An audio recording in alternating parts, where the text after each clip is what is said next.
sounds a lot like he was writing about Linny and Lynette, don't you think? So did they meet Caesar when they were kids? Let's go ask Linny!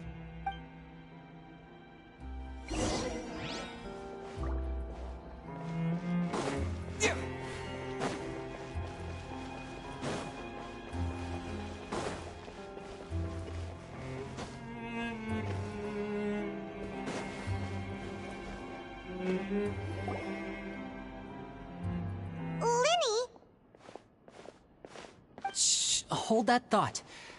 As I expected, there's a lot of fishy things going on in this place. Fishy? Uh-oh, what have you found? All in good time. Before we go over our new leads, I want to tell you how a high-altitude escape is performed. First, the magician slots themselves into a magic box in full view of the audience. The box is then suspended high in the air, and a short while later, the base automatically opens. At this point, a dummy will fall out of the box, but it looks real enough to grab the audience's attention, and they start wailing and screaming. Meanwhile, the real magician, who has by now blended into the crowd, waits for a good moment to make their appearance and put on a hysterical performance. Oh no! Is that me? Did I just fall to my death? Very vivid description. Paimon can really picture it. And then what? The audience's gaze then turns to the magician, and by the time they realize what's happened, the dummy has vanished, as if everything that just happened was some sort of shared illusion. Of course, that's just how I think the process should work, theoretically speaking. The inventor of this trick never performed it successfully. When the box opened, Caesar was the one who fell out, and not the dummy. He fell right to the ground from the highest point of the opera house. No one could hope to survive that fall, not without a vision at least. And no one else has ever attempted this trick since. My understanding of how it works is just based on what I could gather from his notes and the relevant gadgets here in his workshop.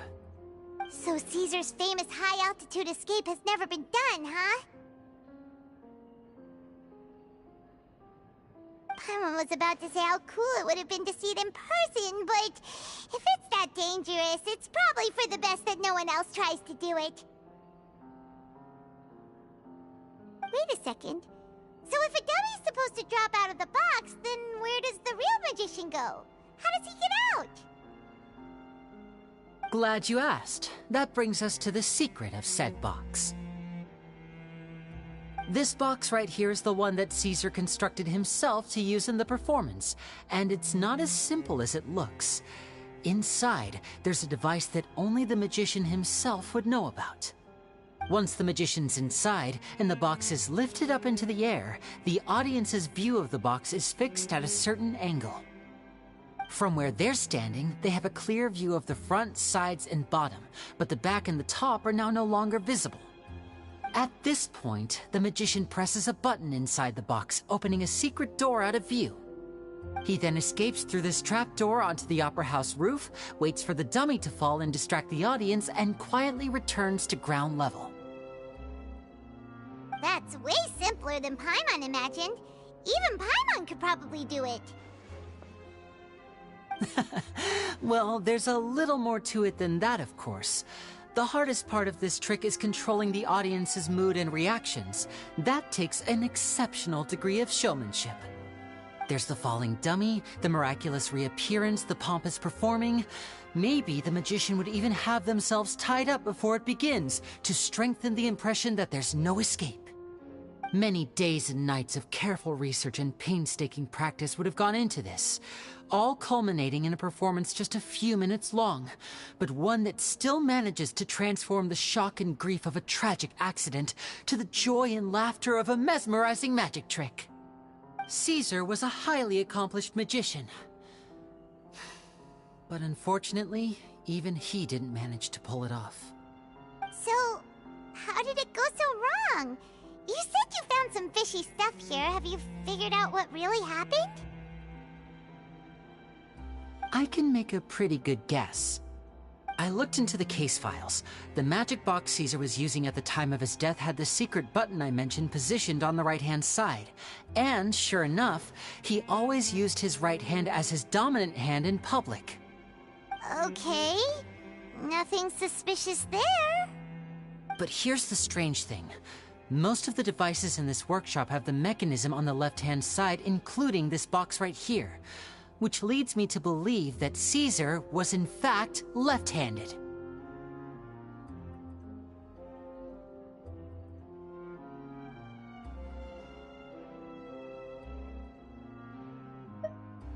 Because a magician can't afford to have their most basic habits stand out too much.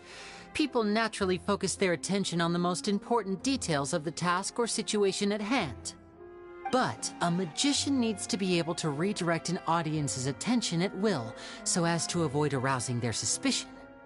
The essence of magic is getting people to believe a lie. If even the truth raises eyebrows, the falsehoods become all the more difficult to mask. And so, Caesar trained himself to use his right hand to align with his audience's expectations. Great magic always requires sacrifices. But in his most stressful and nerve-wracking moments, and when no one was watching, reflex would kick in and he'd use his left hand. That's why he said his exactly. I think that's likely what happened. Caesar would have been under a lot of time pressure during the escape. He'd have had mere seconds to open the hidden compartment, retrieve the dummy, then open the secret door and make a swift escape. But I'm sure he was confident. He would have rehearsed countless times to the point where it was second nature. He'd barely need to think about what he was doing because muscle memory would guide him through. So he opened the compartment, took out the dummy, checked everything was in order, and then went to leave.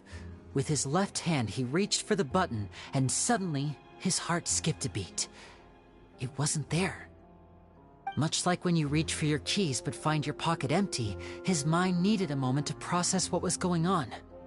Instinctively, his left hand would keep feeling around for the missing button, maybe for another second or two, until the bottom of the box gave way.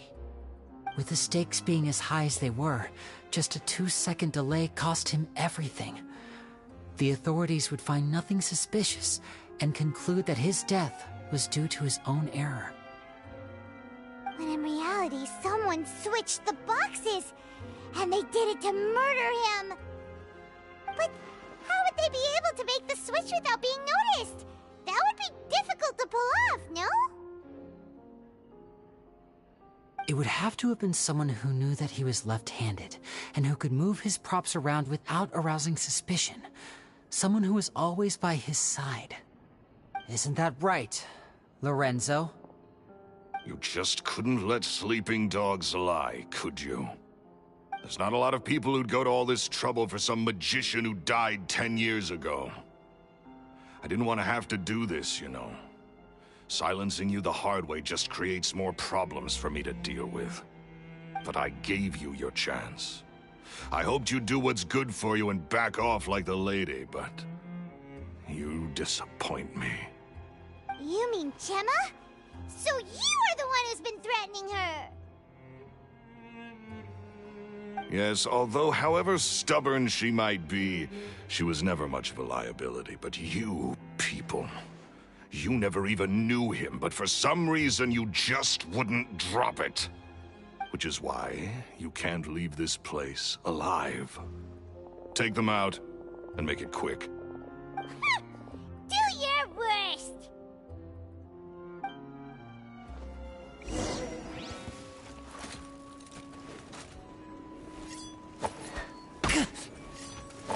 Ow! Step right up!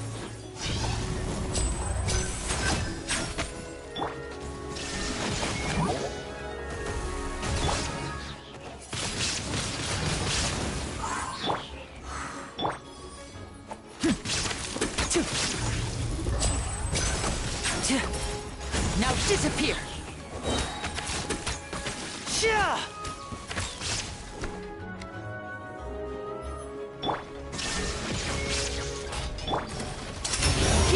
the finale. Step right up.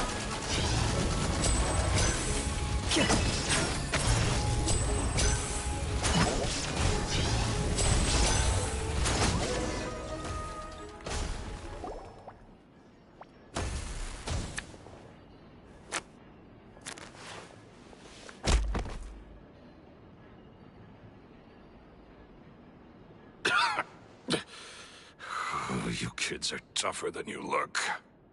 Had enough yet, Lorenzo? Your cronies can't help you now. I think it's high time you started talking, and what I'd really like to know is, why did you murder Caesar? If I had a Mora for every time you said that man's name. Of course you idolized Caesar, everyone else did. But I was the real genius magician. Me! He was just an amateur who did cheap tricks for gullible children. I was the one who made magic into the fine art it is today. The aristocrats doffed their hats to me! So it was jealousy. Jealousy. Hatred, more like. I hated Caesar. All he cared about was his magic. He lived and breathed it. He poured everything into his street performances and his stupid tours like it was just a hobby to him. But the people loved him, didn't they? Oh, how they looked up to him. No one gave me a second look. All I ever heard was, "Oh, your master's amazing, isn't he?" Amazing. Yeah, so amazing that he was completely broke. Every other apprentice was living it up at their master's expense, but no, not me. I put in all the work, mastered all the skills, and it brought me nothing more than the life I already had. He forbade me from using magic to trick people out of their Mora. There was nothing he hated more than that. And with his reputation in Fontaine, it was too risky for me to go it alone. As long as he was alive, if I dabbled in my own brand of money-making magic, he would expose me, and it would destroy me. I had to kill him. There was no other way. He had to go. And this was your only motive? It was reason enough. What other motive would I need? Well, I was under the impression that there might have been other factors at play. For instance, maybe you were in love with Gemma, but she was engaged to Caesar. In love with Gemma? Don't be ridiculous. Guess I was wrong about that then. Next question. Are you the Phantom Weasel? I am. Caesar was so strict with me. He insisted that his way was the right way. That the sole purpose of magic was to bring joy to the world. I never bought into any of that. I was more interested in... Oh, yeah! Charlotte told us that the weasel would steal whatever people valued, no matter how much he was worth. That's just how it looked from the outside. What would any thief want with second-rate loot? I've only ever targeted high-value items. I stole cheap things as a way of practicing my craft. It was other people's overactive imaginations that conjured up the preposterous image they then dubbed the Phantom Weasel. So, that's the story, huh? Well, I hope you're ready to tell it all over again during your trial. What choice do I have? You're a pack of wolves, and you've got me between your jaws. You've seen what's here, and my last-ditch effort to stop it getting out has failed. What else can I do? So be it. I've enjoyed power and wealth for the last 10 years, the likes of which Caesar could never give me. I wouldn't choose for things to end this way, but I regret nothing. Very well. In that case, I'll contact the guards. Traveler, Paimon, keep an eye on Lorenzo for me. I'll meet you just outside the workshop when I'm back.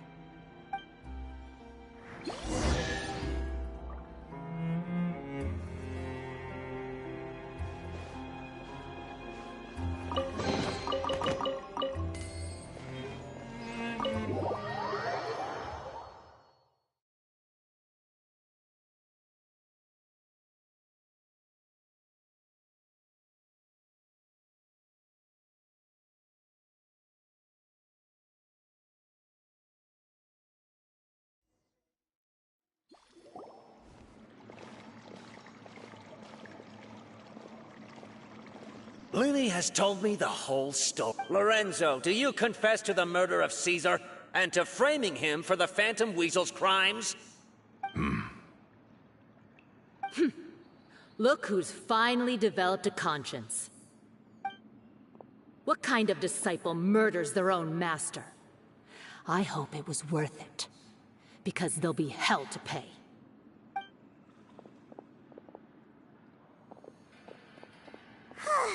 Looks like it's all over.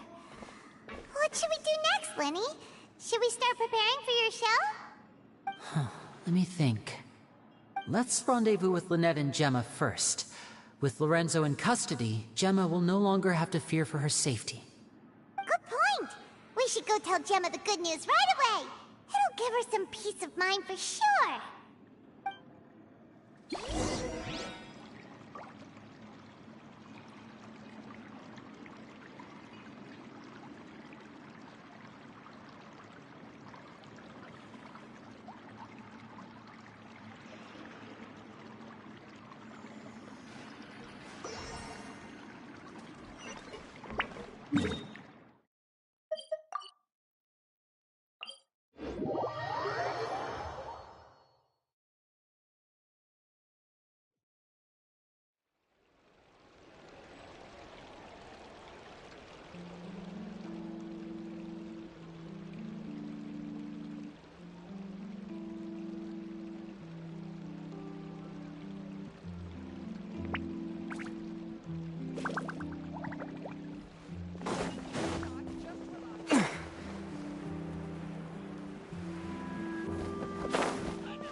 Ah, you're back.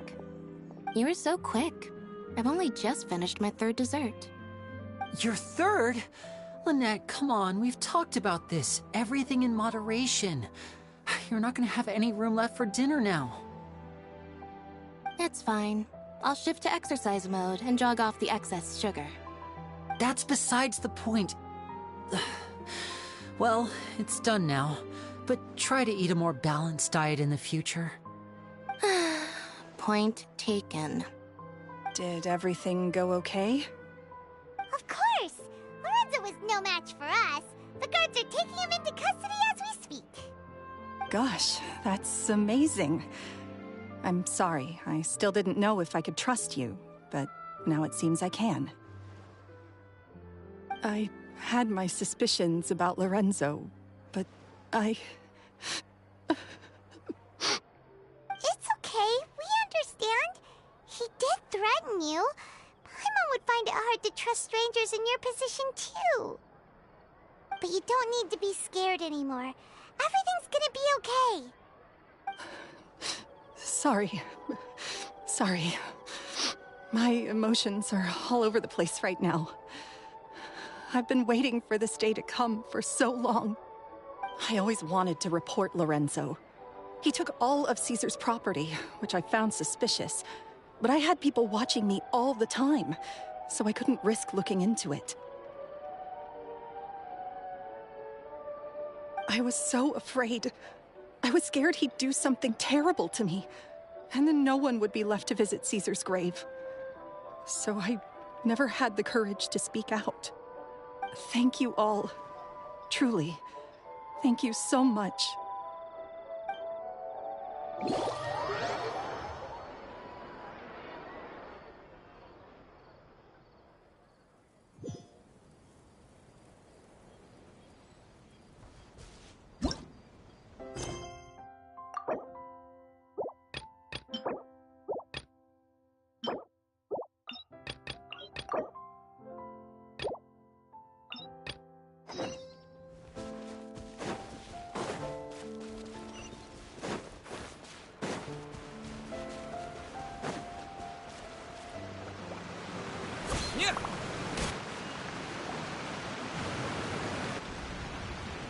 Hey, Traveler. Paimon. Oh, Paimon knows that voice! Over here.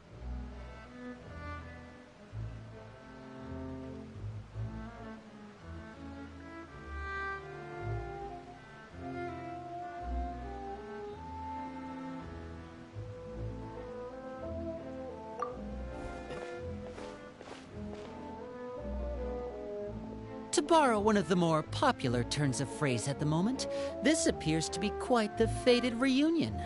Running into you two out of the blue like this has really made my day. I certainly wasn't expecting it. You can say that again. What brings you to Poisson? Wait, Paimon's got it! You must be here for one of your magic shows, right? Actually, we've run into a bit of trouble on the home front, so Father arranged for us to stay in Poisson for the time being. Oh, are Lynette and Fremine here too? Yep, along with most of the other members of the House of the Hearth. You may have noticed Poisson seems a bit more crowded than usual. So you're saying nearly the entire organization has moved to Poisson? Sounds like you've run into way more than just a bit of trouble. What's really going on? Well... Since the two of you are so curious, perhaps I can fill in the gaps. You scared Paimon half to death! Father, you're here. You know... On second thought, maybe we don't need to know? It's all probably super confidential, House of the Hearth. No need to be nervous. I could sense your genuine concern from your conversation just now. Of course, I can also understand your confusion. Sending so many Fatui here to Poisson, it's only natural that some might suspect an ulterior motive to be involved.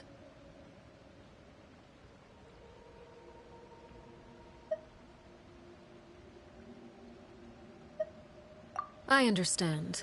I'm well aware you've had your fair share of confrontations with the Fatui in the past, and I can't exactly guarantee that we'll remain on good terms in the future. As for right now, however, I would say we have little reason to be at odds, wouldn't you agree? The House of the Hearth could stand to be more open with those who have worked so closely with us in the past. As for the issue at hand, well, it hardly relates to any ulterior motive. To be frank, it all stems from a certain rumor circulating around the House of the Hearth. It's an internal matter. What sort of rumor? A rumor that a certain phantom child is hiding away in the House of the Hearth. A phantom child? Ooh, just hearing the name is giving Paimon the creeps. A spirit that should have long ceased to exist is lurking in the shadows of the House of the Hearth. So I decided to bring the children to Poisson before continuing to investigate the situation. I expect I should be able to track down the spirit fairly quickly. After that, it's just a matter of resolving the situation, if you will.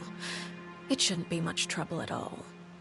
If you're curious, or if you still have some concerns, it might be advisable to stick around for a few days. I'm sure the children would be exceedingly pleased to welcome some visitors.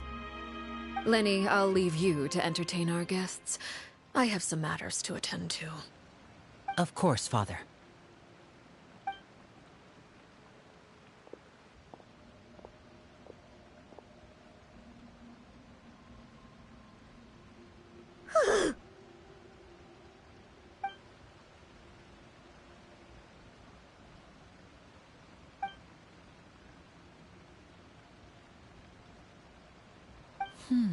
It has long been a dream of mine to invite you to our home and introduce you to my other siblings. You're quite well known in the organization already. A lot of people have been talking about you, especially after everything with the prophecy. If you're willing, why don't you stay a while and have a little chat with us? Alright. We don't have anything else to do right now anyway. But let's be clear, we're just gonna be there as guests, okay? Don't get any funny... Oh, wait a second. If we're your guests, that probably means we'll be treated to lots of yummy food, right? Of course. During our stay in Poisson, we've been helping out the locals with some fishing. We bring in quite the bounty every day. In fact, today is the perfect chance for me to show you what I can do in the kitchen. Let's go. I'll take you to where we're staying.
Thank you all for clearing Caesar's name.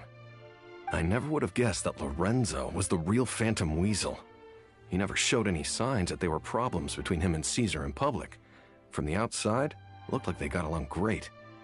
And to think that lowlife's been living life to the fullest all this time, while Caesar's name was getting dragged through the mud. It's a travesty. At least his soul can finally rest in peace now, thanks to your efforts.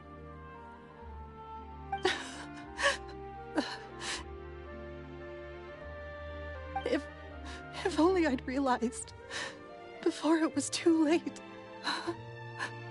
Don't blame yourself, Gemma. This isn't your fault. Yeah, you still have the rest of your life to live. Caesar wouldn't want to see you spending it feeling guilty. Cheer up, Gemma. My brother's doing a magic show at the Opera House tomorrow evening. Would you like to come along?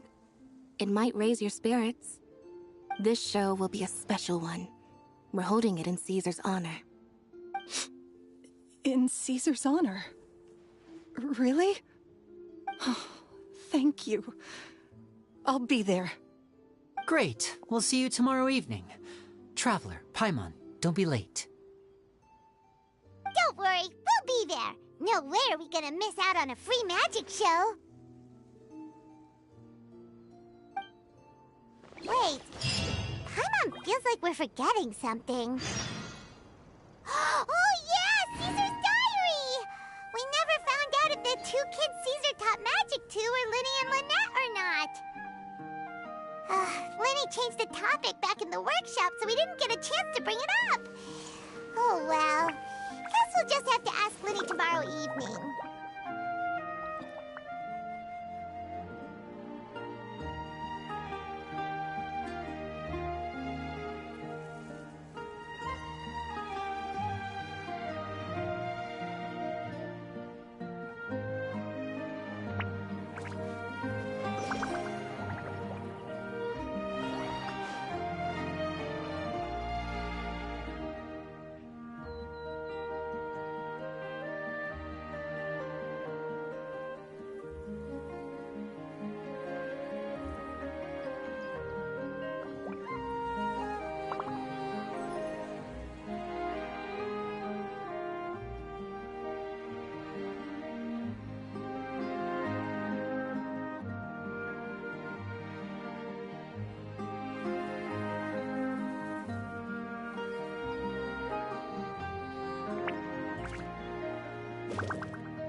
Seems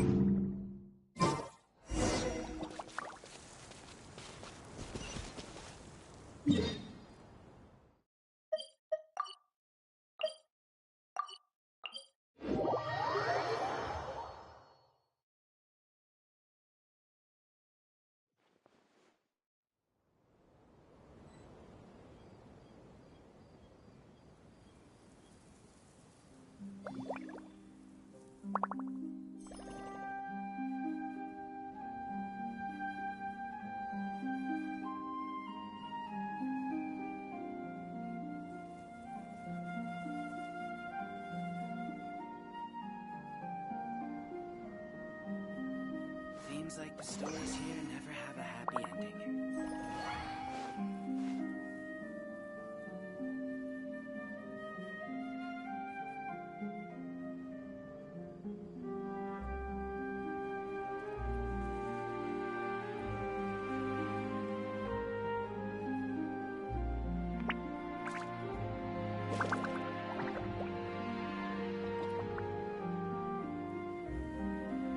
Seems like the stories here never have a happy ending.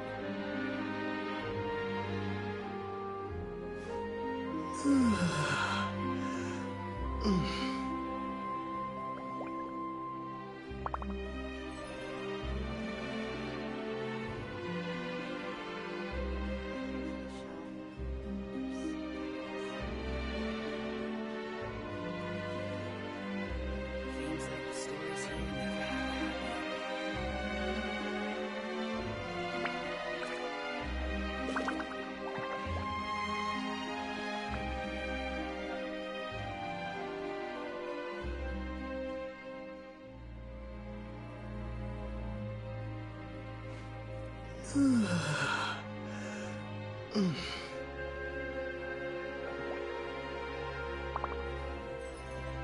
ending. Seems like the stories here never have a happy ending.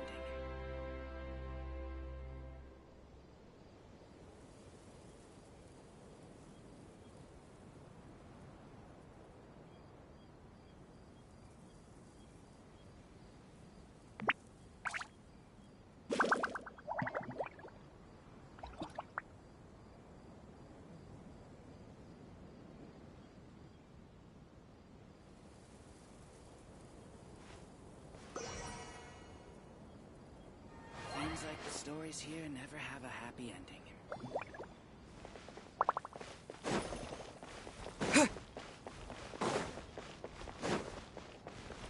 I wonder where humans come from.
Paimon's excited to see another of Linny's magic shows! Wait.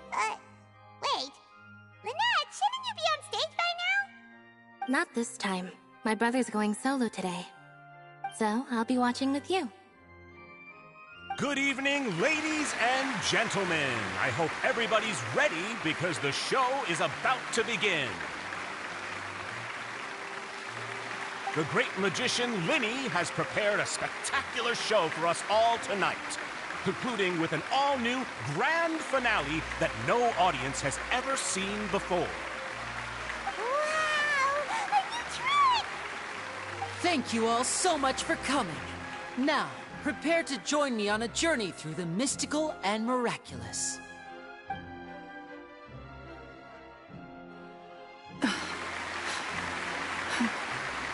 Exciting stuff, isn't it? Yes, it's just... It reminds me of him. No wonder. Caesar was a famous magician too. So, how did you two first meet, Gemma? Well, I was out on the street once, and I saw him performing for little children. Children love magic, because they're willing to believe in things that can't be rationally explained.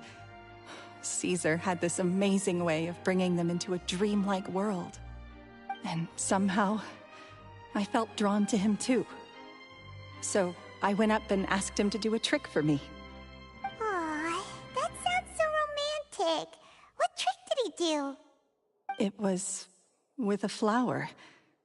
He took it in his hand, snapped his fingers, and it magically appeared on my head. I was so happy that day. No one had ever given me a flower before that. Oh, that's so cute! Actually, now that you mention it, Linny's done that one before. Is that right?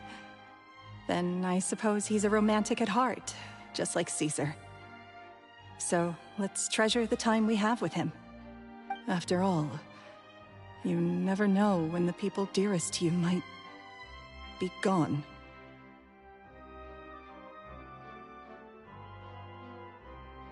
That's right. It's all over now.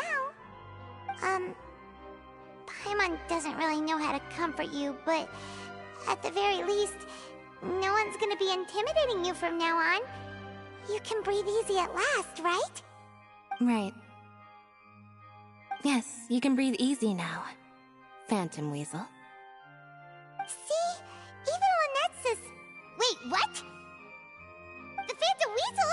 Lorenzo escaped? Where is he? What do you mean, Phantom Weasel? As Linny once said, a performer's job is to commit fully to their role and put on a flawless performance for their audience. But once the bag of tricks is empty and the curtain falls, it's time to end the show. The spotlight is no place for someone with no more cards up their sleeve. It's been 10 years, Gemma. Aren't you tired of the grieving widow act? I think it's time to put an end to it. What are you talking about? Paimon doesn't like this riddle. Traveler, Paimon doesn't like where this is going. Come on, say something! Ladies and gentlemen, I hope you're all enjoying the performance so far.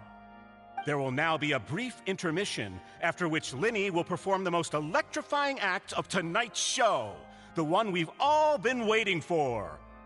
The final performance will take place outside of the Opera House, so please make your way outside in a calm and orderly fashion. The Phantom Weasel never did like public places, did they? Don't worry, this place will be quiet soon. Let's talk somewhere else for now.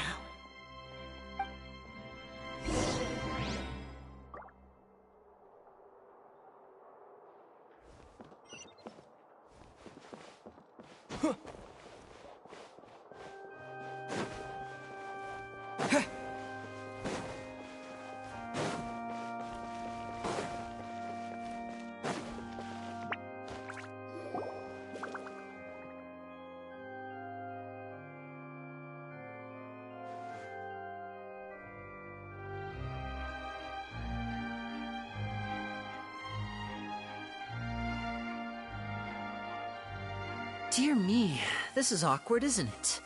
And unfortunately, I'm all out of gadgets, so I'm afraid I can't do any tricks to liven up the mood. This is a big mistake for a magician to make, but thankfully, I do have a backup plan. Now, who wants to hear a story?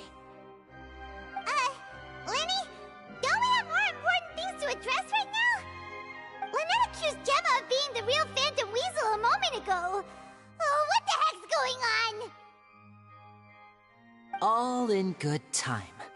Magicians are good at guessing what people are thinking. I know the questions you want to ask. And as it happens, the story I'm about to tell might answer a few of them.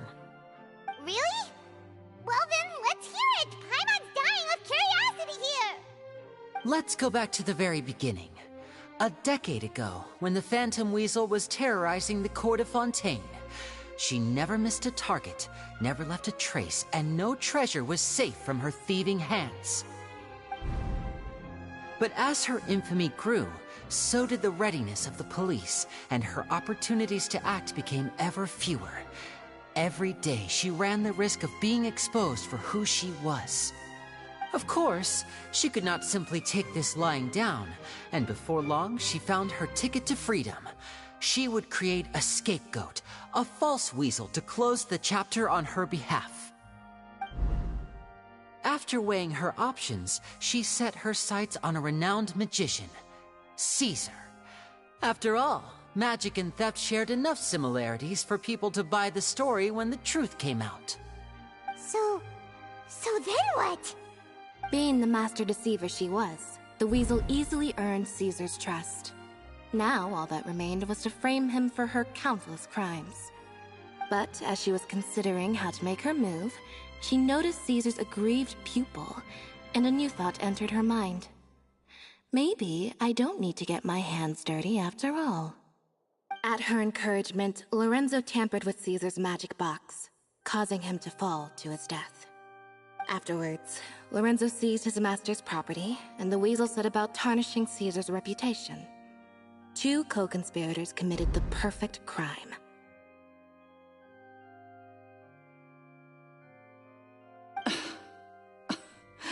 I've got to hand it to you. You're both exceptional storytellers. It's enough to make even me wonder whether there was really another mastermind behind all this, pulling the strings. But I just have one question. You seem to think that I am the villain in this tale. What's brought this on, Linny? Is it something that Lorenzo said? Don't worry, Lorenzo said nothing at all. But I never believed that he was the weasel, and in fact, my investigation only made me more certain of that. He was too forthcoming with his confession, as if there was something else he was trying to hide. How disappointing. So you'd sooner trust Lorenzo than me? Even without a shred of evidence? A magician is an expert at playing the audience to get the result they want. And I have no doubt that you, Gemma, are equally talented in this regard. With a little help from Lorenzo, you put on a very convincing performance. The lovesick fiancé, whose devotion to her betrothed is unshakable, even under threats of violence. Caesar was maligned and hated by all for 10 years, but you? Everyone sympathized with your plight. Who would suspect for 1 second that the lovely young lady always seen weeping in front of Caesar's grave was actually the mastermind behind his demise? No, not that poor lady. Perish the thought. Wait, so you mean the whole intimidation thing was just a hoax? Gemma and Lorenzo were both in on it? But why would Lorenzo agree to that? And why didn't he sell her out even at the end instead of admitting to being the weasel himself? Yes, why indeed? Maybe Gemma herself could enlighten us on that question. Well, Linny, if you're so confident in your version of events, then I think the answer should be obvious. Having killed Caesar with his own hands, Lorenzo was plagued by overwhelming guilt. Revealing the Phantom Weasel's true identity would serve no purpose. But if the Weasel remained free, then she could take care of Lorenzo's loved ones. An excellent answer, though sadly a little dull. Is that right? Well, don't let me bore you. If you'd care to change the topic to something more interesting, I'd be much obliged. As a matter of fact, there's one thing I'd really like to understand. Why would the real weasel have targeted things that only have value to other people? Could you shed any light on that? Of course. After all, we're just telling stories here, aren't we? If I had to guess, I would say that the real Weasel must have had a terrible childhood. Left to fend for herself after her parents died young. Betrayed, scorned, beaten. She'd scrounge waste paper from garbage bins to draw on, using twigs and dirt for lack of ink and pen. She'd sew ugly ragdolls from whatever scrap material she could get her hands on. This was her only source of happiness in life. But it was all she needed, and she was content. Until the world decided that even this was too good for her. Once again, she was betrayed. And this time, everything was taken from her. She felt like life was a miry pit that dragged her further down the more she struggled to escape. At that tender age, she should have been happy. Instead, she stood in the shadows and watched with envy as all good things in the world passed her by. This was a fate too cruel for anyone to bear. Her pain became a breeding ground for dark thoughts. Thoughts which festered and grew into a twisted solution to her troubles. I detest the happiness of others, in all its forms alike. I will rob them of everything they hold to be good and true, and it will fill the void in my soul. That's some pretty heavy stuff. Now it all makes sense. Does this story satisfy you, Linny? Yes, it is quite to my tastes. Thank you for helping to clear up my confusion. Huh. That's right! What drove you to write that letter, Gemma? What were you trying to achieve there? Because without that, none of this would have ever come to light! She didn't write the letter. After 10 long years, I'd hoped that the Phantom Weasel would be consigned to the history. But it seems like someone still wasn't ready to let her finally be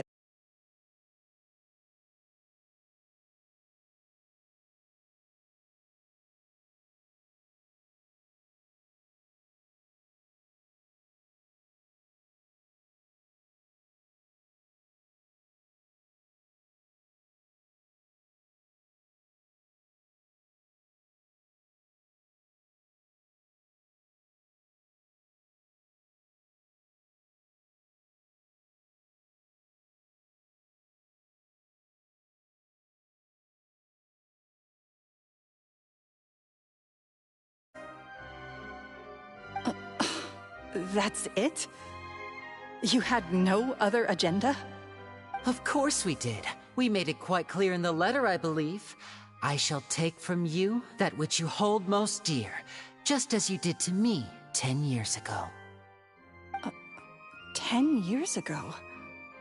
You mean Caesar's death? You met him?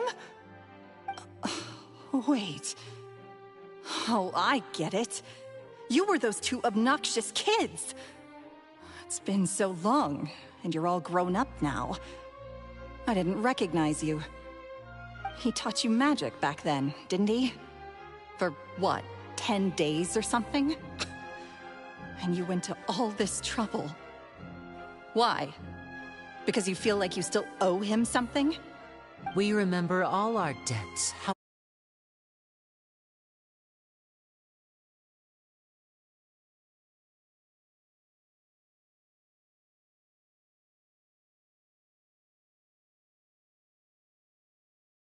We did not forget, and so we came to find you. And? What exactly did you take from me? I'm still standing, as you can see. Lorenzo has admitted to everything. I'm free. Free? Do you really think so? Caesar once told me that even though the world is filled with lies and falsehoods, we must find our own truth. I think that applies to you too. Truth can take many forms. Prized possessions with nostalgic value, fervent hopes and dreams, and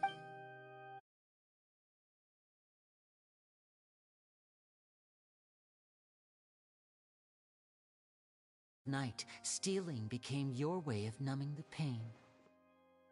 What are you trying to say? I'm saying that for the last 10 years, you've been living a rather uneventful life. Perhaps that's because you found something other than a life of crime to fit. Este teclado mecánico de aquí puedes comprarlo por tan solo 2,15 euros. Como veis, nada más sacarlo de la caja nos viene tal que así, pero en la caja también nos encontramos unas teclas extras de He knew who repuesto. you were and the things you'd done, and despite that, he was willing to give everything up for your sake. He's the reason that you haven't felt the compulsion to steal in all these years. You're more than just accomplices in murder. Está You're todo the día only durmiendo, real desgraciado. friends each other has. So I think you know, deep down, that he is Sal de the la one lavadora, truth, anda, que no that me... truth is gone now. And I guarantee... Congratulations on your freedom, Gemma. Your freedom will cost you dearly. Me refiero por el micro, sí, pero eso está hecho una mierda también. You've